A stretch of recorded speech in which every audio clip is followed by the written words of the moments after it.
Hey everyone, welcome to today's event about coaching yourself. I am so excited about this topic, and I have been kind of getting a jump start on the practical tips because it's actually things that I've already been in the habit of doing. And so I've been able to bring greater awareness to it and really think about what I'm going to share today. It's been really fun. And this concept of coaching yourself is, I can't tell you how underappreciated it is. Um, and that even the idea or even the language I'm using isn't necessarily common. I don't know people, I don't go around hearing people saying, hey, I was coaching myself the other day. I just don't think it's very common in our world right now.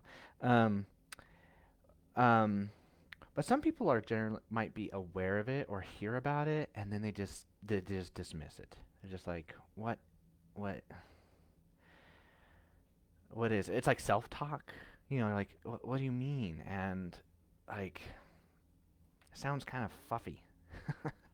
I'm here to tell you, it is um, not just self-talk. I would describe it as being much more intentional and deliberate than that, and it is incredibly valuable. It is life changing. This is the practice that allowed me to completely transform how I experience my life. And particularly while in or experiencing chronic pain. So I'm going to share a little bit more of that story briefly, my story, and then I'm going to expound on kind of the situation we're in, the problem, the solution, and then the very specific process that I follow um, to self coach. And I will share that exact process with you.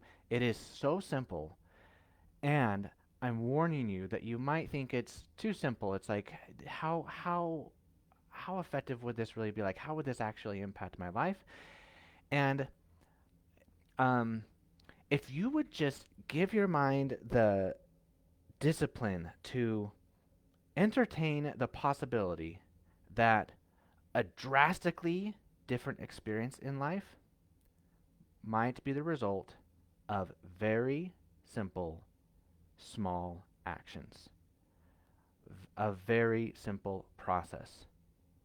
Okay, so just entertain that, just think about that throughout this live, and afterward, as you put it into practice, like give yourself the opportunity, the chance to just experiment with a very simple process and see how it might impact your day to day experience.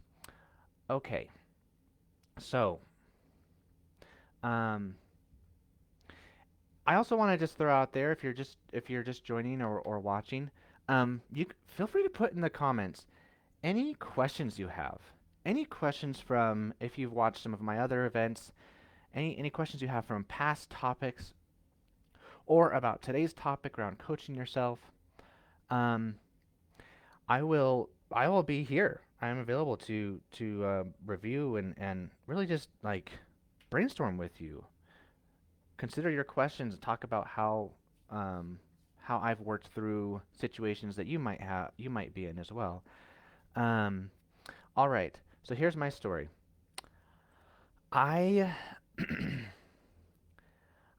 I have rheumatoid arthritis. I was diagnosed at the age of 16, and since that time have had fatigue and joint pain very consistently for over 16 years. Um, Now, my experience now is that the fatigue and the pain is much less frequent. I still go through cycles of it. I still experience some of it. Um, but the impact it has on my life is nothing like the way it used to be. Um, when I was first diagnosed, I was in high school, and then in the 15 years following that time, my physical activity dwindled to almost none. I started cutting out all physical activity because it hurt. I was in pain.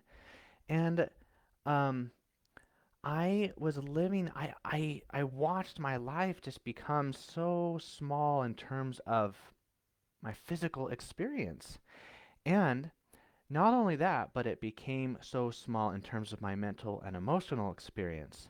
I just kept, I kept closing all the doors. Like, I'm not going to think about that or dream about that. I'm not going to consider playing um, pickleball with my friends because that would be a terrible experience, and I'd be in extreme fatigue for days if I were to engage in that, and everything just became so small.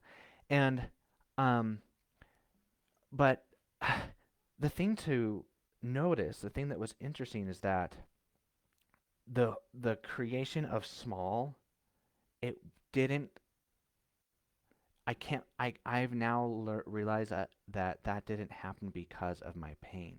My life did not become small because of rheumatoid arthritis. It became small because I have a brain that is has evolved from a place of survival. I have a brain that cares so much about saving energy, avoiding pain, and seeking pleasure.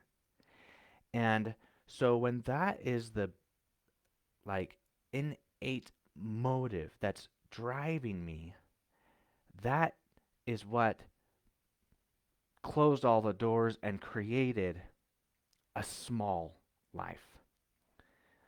Um, think about how often you hear from people around you. People will say things like, I'll do what I need to do and nothing more. You can think about this in a career context or family life or when you go out with friends or on a vacation. People are like, let me just find the bare minimum requirements. Let me do as least as possible, just enough to pay the bills, or just enough to keep the spouse happy, or just enough to feel like I'm doing what I'm supposed to be doing, or that I'm a good enough person. I mean, this is that part of the brain that is avoiding pain, saving energy, seeking pleasure. So many people end up living their entire life this way. A life where we are reacting to this part of our brain that's really um, c- making our lives and our experience small. So, um, I was stuck this way for many years. And in fact, I still have that brain, right? I still have the brain that cares about those things a whole lot. Avoiding pain, seeking pleasure, saving energy. It's still a part of my life. But I was able to um, expand my life, create a much larger existence in my emotional experience, my physical experience when I started coaching. I got coached by others. You know, I've since this was like 4 or 5 years ago. I hired a coach, and I've had a coach ever since. And I also practice my own self coaching. And you can do a whole lot just with self coaching. You can do so much. Like it can change so much for you. So when I started that practice, um, I found myself on a completely new path. I now lift weights and I love it. And that's one of those activities that I was so fearful of and I hated because just picking up like just picking up like a 5 pound weight, it hurt my hands and my wrists so much. And I was like, okay, no, thank you, right? That's the, again, part of me, it's like, let's avoid pain. There's something wrong here. I'm going to put the weight down. And I didn't ever lift weights for so long until I started self coaching and I started lifting weights. I started working through all of that noise in my mind, and it was amazing to see what happened. My experience with lifting a 5 pound weight changed. And all of a sudden, could lift it um, with ease over time. This took time, right? It didn't happen right away. But with time, I got to a place where a 5 pound weight became much, much easier to lift without much pain. And then, of course, the weight increased once I broke those barriers, and am now bench pressing, squatting, and deadlifting all kinds of weight, and it's so fun for me. I run obstacle races, and that's like a playground. It's like I feel like I am uh, a 10-year-old at recess when I go and run a Spartan race because I am having so much fun. And again, that's an activity that I just didn't even dream about, didn't even consider for so long because of my physical limitations and because of my pain. And once I started self coaching, I was able to now consider that possibility and pursue it and experience it. I play with my kids now in ways that I never would before. Um, so my life has changed in so many ways. These are just a few ways that it's changed, and this all came through the simple process of coaching myself. Um, all right. So so what's the situation? Let's talk about that for a minute. It's illustrated a bit in my story. So in summary, you can see from my story that I was living small, and I was experiencing what is so common and normal to experience as a human, which you might be experiencing. And I still, in fact, experience it. And um, through self coaching, I was able to work through that experience with my brain and um, overcome the barriers, overcome the noise that was for so long keeping my life small. And that's so the situation is you're dealing with the physical limitation, right? You have an actual, real, legitimate limitation. It's not just noise in your brain, right? And so, how can you possibly make progress with that circumstance? How can you possibly create a bigger life when physically you have this limitation? And that is added to a situation that's already easy to stagnate in, a situation where we already have a brain that's wired to keep us small. So, um, no surprise that my life and perhaps your life um, can easily get very small.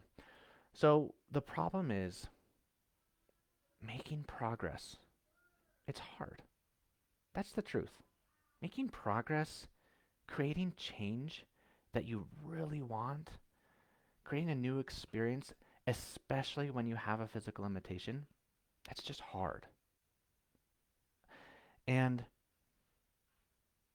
when you are when you have been feeling that experience or are feeling that difficulty, I just want to reiterate to you and help you really feel the truth of this. There is nothing wrong with you. There is nothing wrong with you. You are having a completely normal and human experience. So, what's the solution?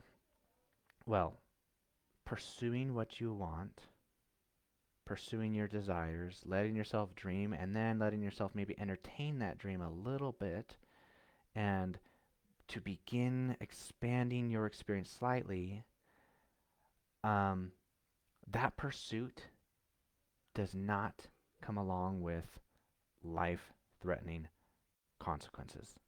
Okay? If you know there are real life threatening consequences because of your physical limitation or diagnosis, please pay attention to that. Do pay attention to things that do have life threatening consequences. But I would say for more than 90% of the time, there are not real life-threatening consequences. Our brain likes to think there are. And this is where you really have to get curious and really dig into that deeper and be like, do I really know if this thing I want to do or this thing I want to change or whatever it might be, do I really know whether it has life-threatening consequences to me? And if you're not entirely sure, get some more information. And even after you get more information, it's possible you still won't know for sure. For sure, for sure, for sure. You won't know for absolute certainty whether it's life threatening. Um, so, the most important thing though is to remember that your brain is going to think that things are life threatening. It is wired to avoid life threatening scenarios.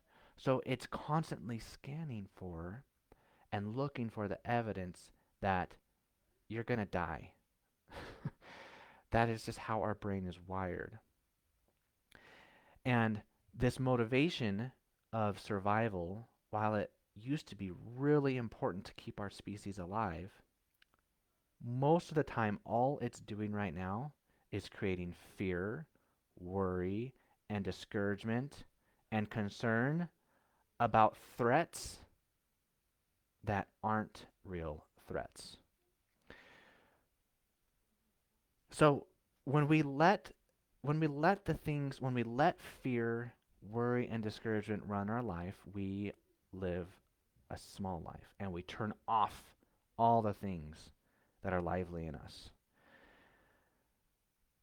So to make progress and to grow, these fears and worries must be surfaced. We need to take a look at them. We need to allow space for them. We need to really understand them and resolve them in our minds. Almost always, the resolution is not something outside of us. It's not a device or a certain chair or some assistance. It could be. That could be part of the solution, but most of the time, it's just something, it's a fear, it's a worry that's in your mind that needs to be resolved in your mind. Only then can you experience the growth and the life that you want. Only then was I able to completely change my experience and live a huge life despite my pain, despite my fatigue. All right, so now let's spend the next 10 minutes talking about the very simple process. The very simple process of self-coaching. And this is the simple actions, the simple process that can change everything. And it starts, I'm going to talk about the foundation and then the daily practice. And the foundation is critical. The foundation is these three things. You are not broken. You are enough. And you have all the capability necessary. And you might have some reaction like, no way, you don't know me or you don't know my situation. But I'm telling you, regardless of your situation, no matter what your circumstance, these three things are beliefs. And they're beliefs I know are true. And they're beliefs that will provide the foundation for this simple process to work. The beliefs are, I'm not broken. Sure, I might have some physical limitation, but me as a as a human who is full of so much potential, and might I add, a being who is divine, who has a all-powerful creator, I, as that being, am not broken. I am enough, and I have all the capability within me. if you reject those, if you have a reaction where those that foundation is hard to wrap your head around, which let me just actually caveat this. I think we'll all have some part of us that's going to reject it. But I think it's important to see how intense is that rejection. How intense are you rejecting these ideas that you're not broken, you are enough. All the capability you need is within you. If you have a pretty strong reaction and really are rejecting or resisting those ideas, well, that's where your self-coaching can start. That is the starting place. And here's how you're going to do it. So this is the daily practice of self-coaching. It's 5 steps. The first step is thought download and thought processing. Actually, I'll say all of these steps, all 5 steps is a total of 10 minutes. 10 minutes is all. Doesn't need to be more time than that. I do think it should be about at least that, though. Like, give yourself 10 minutes to actually follow this process. Because I find myself sometimes wanting to just kind of rush through these steps and do it in 5 minutes. And I have experienced so much benefit in forcing myself to take more time. Let's take 10 minutes. Let's really take 10 minutes and go through these 5 steps. So the first step, thought, download, and processing. This step is the first 5 minutes. This is where you just write down all of your thoughts in the current moment. You write down all of your thoughts. And there's no right way to go about this. There are no thoughts that are off limits. And so drop the judgment. You have to really allow yourself to remove judgment of yourself, because guess what? You're going to see it. You're going to see some judgment. I see it almost every time I do this process. I'm like, oh my goodness, am I really thinking that? That is like such a rude thing to think. Like, I am a terrible person. And so the judgment's going to be there. And what I mean by drop it is like you just let it be there and just kind of like hold it and see it and like, oh yeah, there's that thought, there's that judgment. I'm a terrible person. I'm just going to drop it and write this thought down anyway. This very judgmental thought that I'm having about myself or maybe someone else, I'm just going to write it down anyway, because that's what this practice is.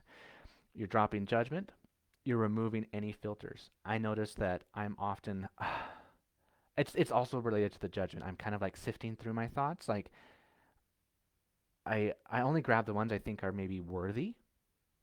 And I'm telling you, they're all worthy in this process. So when you start to see yourself kind of filtering your thoughts, be like, I don't want to write that down. It's too little of a thought, or it's so petty, or something, whatever it is, remove that filter.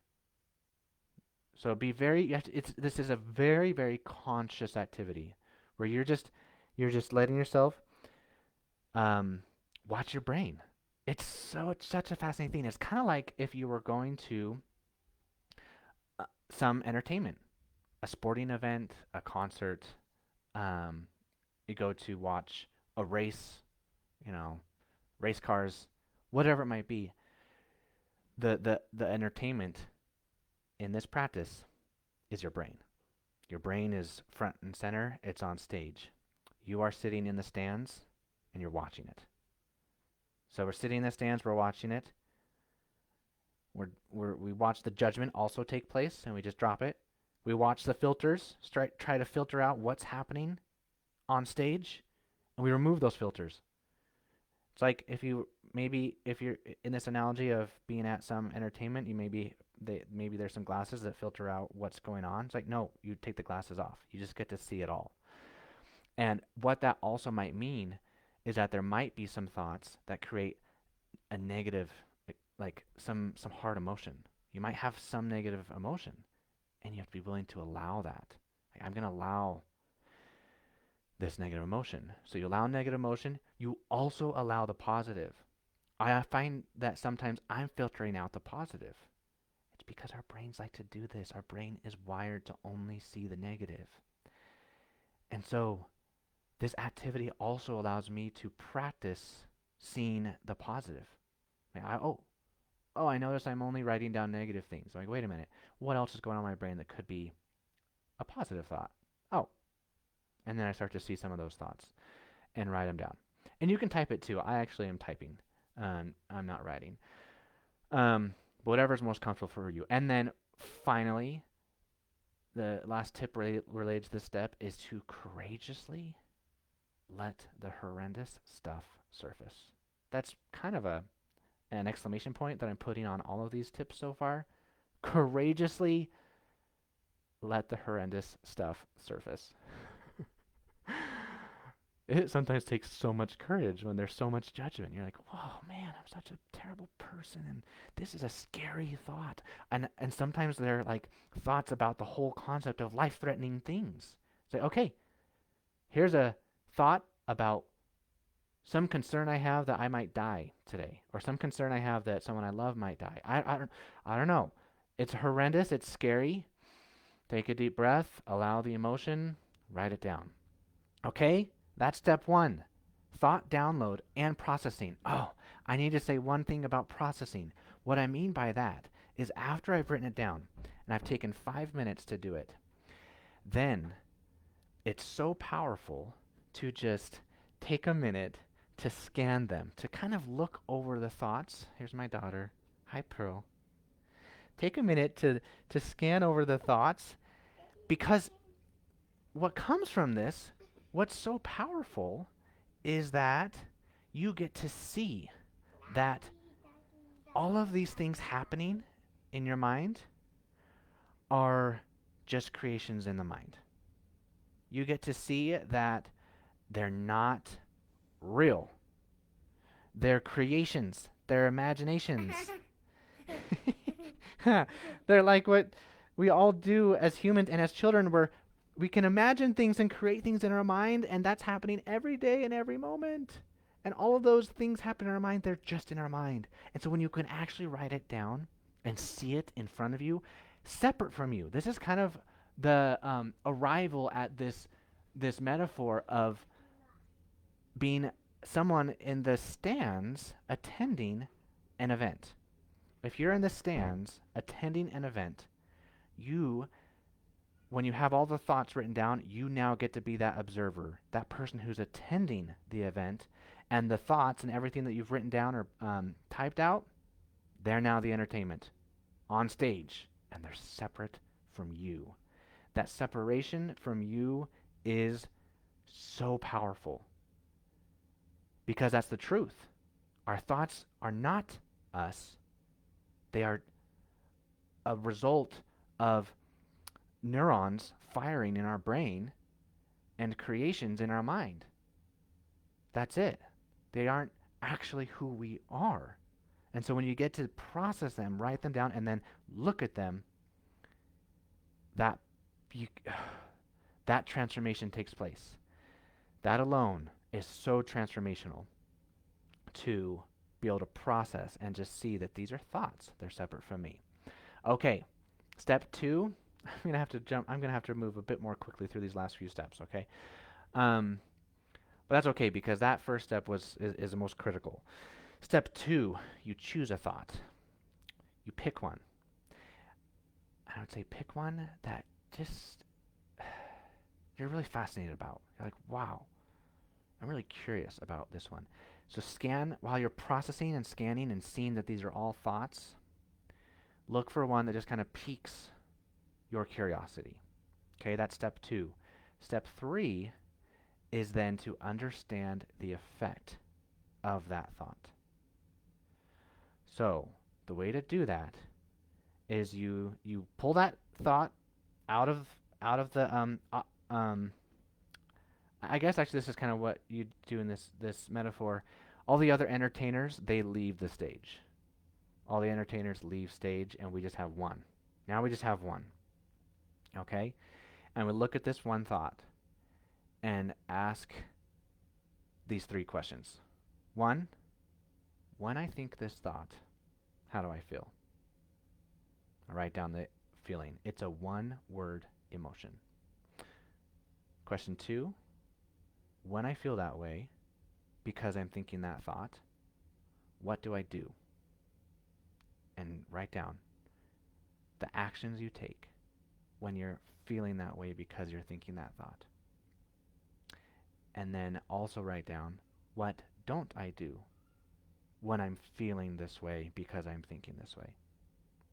Okay, so you're capturing what actions that habit of thinking and feeling is creating for you. And then you finally ask, what is the effect of that thinking, feeling, and doing pattern? What is the effect on me? And that effect has to be focused on you. You could start to write like it impacts my spouse or my family or it impacts my friend or whatever, other people. Other people are out of the equation. This is self-coaching. This is focused on you and how your thinking and your feeling is impacting you. So that's the way to understand the effect of that thought. Okay? Step 4, get curious. This is why we already chose a thought that naturally piqued our curiosity. So now in this step 4, you get to really explore what you're curious about. And these are some of the questions I frequently ask. What is this thought and feeling wanting me to know? I always assume that there is some wisdom in every fear and worry. Even though they might be errors, even though there might be fears and worries about things that aren't really life-threatening, there's still some wisdom that I can glean from them if I will listen. So this question is to help me get that, kind of extract that wisdom. I'm like, what is this thought and feeling wanting me to know? Okay, another question you can ask to get curious. What's interesting about this thought? I like to kind of break it down. If a thought might be a 5 to 10 word sentence, and I look at the different aspects of that sentence, the different words, I sometimes pick just one or two. I'm like, what do I actually mean by that? When I say that, when I'm thinking, this isn't going to work, whatever it is, I might be thinking, I don't know, this isn't going to work. Say that's the thought. I start to like look at the word work. I'm like, what do I mean by work? How would I, and I start asking, how would I know if the thing I'm trying to do is working? Okay, so what's interesting about the thought? Another question to get curious is, what aspect of this thought might I be able to push back on? Like without much effort, what can I look at? What aspect of this thought can I just be like, it's very clear to me that that's a thought. It's not necessarily true, or it's not necessarily real. What's an aspect of the thought that I might be able to push back on? Another one, why am I holding on to this thought so tightly? If you can sense or feel like you gripping onto that thought, ask yourself, why? What is that grip on this thought all about? And finally, how is it serving me? This is related to the first thought, where like there's some wisdom in it. Or sorry, the first question. The first question I asked was, what is this thought or feeling wanting me to know? This question is related to, how is it serving me to think this? Okay, so that's a curiosity step. And again, these last few steps are all in 5 minutes. You're not spending a ton of time on this. You're just really running through, hey, what's the effect of this thought? And ask yourself just a few questions. You don't have to just ask yourself all those questions to get curious, just one or two, just some curiosity to explore it.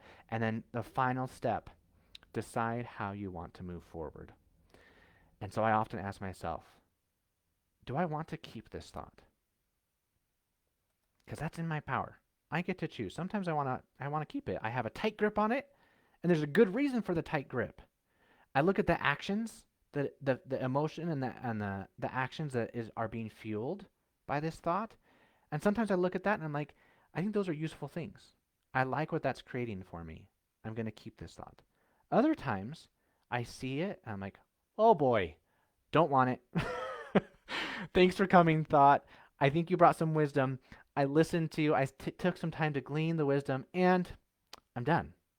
I'm done thinking that thought. Because look at the feeling it's creating. It's making me feel discouraged, and from discouragement, I'm doing nothing. So the answer might be, do I want to keep it? No. And I toss it.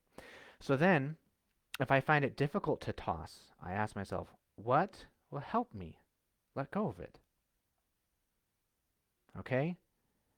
So, those are the 5 steps. The very simple process of self-coaching. Thought download and processing. Step 2, choose a thought. 3, understand the effect of it. 4, get curious. And 5, decide how you want to move forward. All of these questions and all of these notes, I'm going to share to my email list. If you have not joined the email list, the link is in this live. You can click on that, put your name and email address.